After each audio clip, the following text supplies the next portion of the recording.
ഇനി അറിയേണ്ടത് ഈ പോസ്റ്റ്മോർട്ടം പരിശോധന എവിടെയായിരിക്കും നടക്കുക? അത് മെഡിക്കൽ കോളേജിലായിരിക്കുമോ അതോ അവിടെ തന്നെ ആയിരിക്കുമോ എന്ന് തന്നെയാണ് അറിയേണ്ടത്.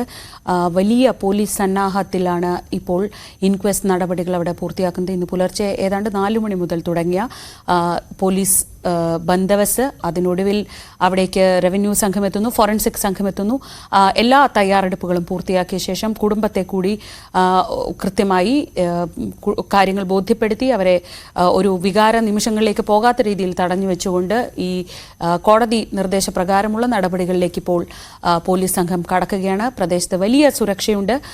ആരെയും നാട്ടുകാരെയും മാധ്യമപ്രവർത്തകരെയും ഉൾപ്പെടെ ആരെയും ആ മേഖലയിലേക്ക് കടത്താതെ തന്നെയാണ് പോലീസ് തങ്ങളുടെ നടപടികളുമായി മുന്നോട്ട് പോകുന്നത്. കഴിഞ്ഞ വ്യാഴാഴ്ചയാണ് നെയ്യാറ്റിൻകരയിൽ ഗോപൻ സ്വാമി എന്നയാൾ സമാധിയായി എന്ന് കുടുംബം വെള്ളിയാഴ്ചയാണ് അറിയിക്കുന്നത്. വ്യാഴാഴ്ചയാണ് ഇത് സംഭവിക്കുന്നത്. വെള്ളിയാഴ്ച പോസ്റ്ററുകൾ പ്രത്യക്ഷപ്പെട്ടു തുടങ്ങിയപ്പോഴാണ് നാട്ടുകാർ ഈ വിഷയവുമായി ബന്ധപ്പെട്ട് ആരോപണങ്ങൾ ഉന്നയിക്കുന്നത്. തുടർന്ന് ഇപ്പോൾ നേരത്തെ ഡാൻ പറഞ്ഞതുപോലെ അതിന് പിന്നിൽ പല കാരണങ്ങളും ഉണ്ടാകാം. വ്യക്തിപരമായ അഭിപ്രായ വ്യത്യാസങ്ങൾ അല്ലെങ്കിൽ വിരോധം, ഇങ്ങനെ പല കാരണങ്ങളും ഉണ്ടാകാം. പക്ഷേ ഒരു മരണം നടന്നു, അത് സ്വാഭാവികമാണോ?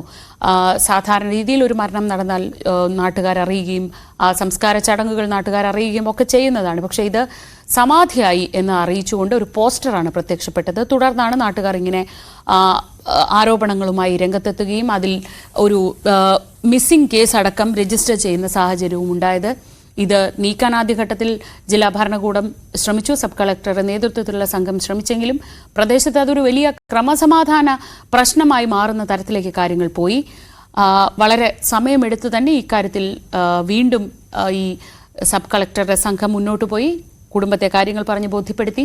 അവർക്ക് കോടതിയിൽ പോകാനുള്ള സമയം കൊടുത്തു. കോടതിയിൽ നിന്നൊരു ഉത്തരവ് കിട്ടിയതോടെയാണ് വലിയ ആത്മവിശ്വാസത്തോടെ, പ്രത്യേകിച്ച് പ്രശ്നങ്ങളൊന്നുമില്ലാത്ത തരത്തിൽ ഈ ഒരു നടപടിയിലേക്ക് റവന്യൂ, പോലീസ്, ഫോറൻസിക് സംഘം കടന്നത്. നേരത്തെ കുടുംബം പറഞ്ഞ ചില കാര്യങ്ങൾ ഇപ്പോൾ തന്നെ വ്യക്തമാവുന്നുണ്ട്. അത് ഇരുത്തി ആണ് സംസ്കാരം നടത്തിയത്. മൃതദേഹത്തിനൊപ്പം സുഗന്ധദ്രവ്യങ്ങൾ കൊണ്ട് മൂടിയാണ് ഈ ചടങ്ങുകൾ നടത്തിയത്. ഇപ്പോൾ നമുക്ക് ലഭിക്കുന്ന വിവരം മൃതദേഹത്തിന് കാര്യമായ കേടുപാടുകൾ സംഭവിച്ചിട്ടില്ല എന്നതാണ്. ഡാൻ തുടരുന്നുണ്ട്. ഡാൻ നേരത്തെ പറഞ്ഞിരുന്നു, മെലിഞ്ഞ ശരീരപ്രകൃതിയുള്ള ഒരാളാണ്.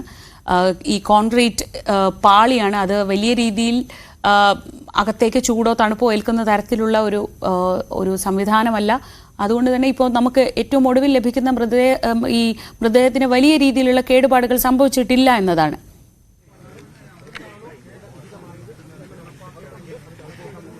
അങ്ങനെ തന്നെയായിരുന്നു ആ വിലയിരുത്തൽ. അതായത് പോലീസ് ഉദ്യോഗസ്ഥരെ അടക്കം ഒരു വിലയിരുത്തലും അങ്ങനെ തന്നെ ആയിരിക്കാനാണ് സാധ്യതയെന്നാണ്. കാരണം വളരെ കോൺക്രീറ്റ് സ്ട്രക്ചറിൽ, അതായത് ഒരു തരത്തിലും വായു കടക്കാത്ത തരത്തിൽ, കാറ്റ് കിടക്കാത്ത തരത്തിൽ വളരെ കോൺക്രീറ്റ് ആയിട്ടാണ് ഇതിന്റെ നിർമ്മാണം അവർ പൂർത്തിയാക്കിയത്. ഈ സമാധി സ്ഥലത്തിന്റെ നിർമ്മാണം പൂർത്തിയാക്കിയത്. മാത്രവുമല്ല, ഈ സുഗന്ധ വസ്തുക്കൾ കൂടുതലായി ഉപയോഗിച്ചാൽ അണുക്കൾ കടക്കാനുള്ള സാധ്യത കുറവാണ് എന്ന ഒരു വിലയിരുത്തൽ കൂടി ഉണ്ടായിരുന്നു. അത് ശരിവെക്കുന്ന തരത്തിൽ തന്നെയാണ് കാര്യങ്ങൾ. അങ്ങനെയുള്ള വിവരങ്ങൾ തന്നെയാണ് പുറത്തു വരുന്നത്. അങ്ങനെയാണെങ്കിൽ ഒരുപക്ഷെ ഈ നടപടിക്രമങ്ങൾ ഇതിനകത്ത് വെച്ച് തന്നെ പൂർത്തിയാക്കാനാണ് സാധ്യത.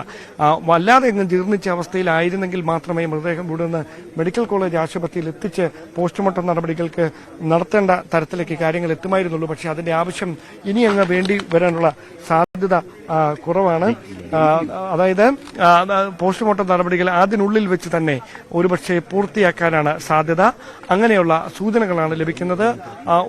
ഒന്നുകിൽ പുരോഗമിച്ചുകൊണ്ടിരിക്കുന്നതും അത്തരമുള്ള നടപടികൾ തന്നെയായിരിക്കാം. ഇപ്പോൾ ഫോറൻസിക് സംഘത്തിന്റെ ഡോക്ടർമാർ ഉൾപ്പെടെയുള്ള മെഡിക്കൽ കോളേജ് ആശുപത്രിയിൽ നിന്നുള്ള ഒരു വിദഗ്ധരുടെ സംഘം മാത്രമാണ് അകത്ത് ഉള്ളത് എന്നാണ് നമുക്ക് അറിയാൻ കഴിയുന്നതും. എന്തായാലും ഏതാണ്ട് ഒരു 7 മണിക്ക് ശേഷമാണ് ഈ നടപടികൾ ആരംഭിച്ചത്. അത് ആദ്യഘട്ടത്തിൽ കല്ലറയുടെ ആദ്യ പാളി ഇളക്കിയപ്പോൾ തന്നെ മൃതദേഹം അവിടെ ഉണ്ട് എന്നവർ ഉറപ്പിച്ചിരുന്നു. എന്നിട്ട് ഏതാണ്ട് 1.25 മണിക്കൂർ അത് ആരംഭിച്ചതിന് ശേഷം പിന്നിടുമ്പോൾ അതിന്റെ ഇൻക്വസ്റ്റ് നടപടികളടക്കം ആണ് പുരോഗമിച്ചുകൊണ്ടിരിക്കുന്നത്.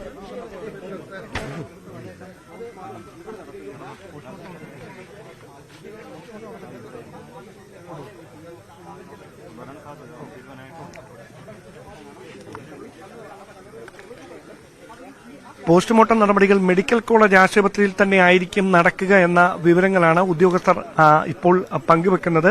അങ്ങനെയാണെങ്കിൽ ഇൻക്വസ്റ്റ് നടപടികൾ പൂർത്തിയാക്കിയതിനു ശേഷം മൃതദേഹം ഇവിടുന്ന് മെഡിക്കൽ കോളേജ് ആശുപത്രിയിലേക്ക് കൊണ്ടുപോകാനുള്ള സാധ്യതയിലേക്കാണ് കാര്യങ്ങൾ ഇപ്പോൾ എത്തുന്നത്.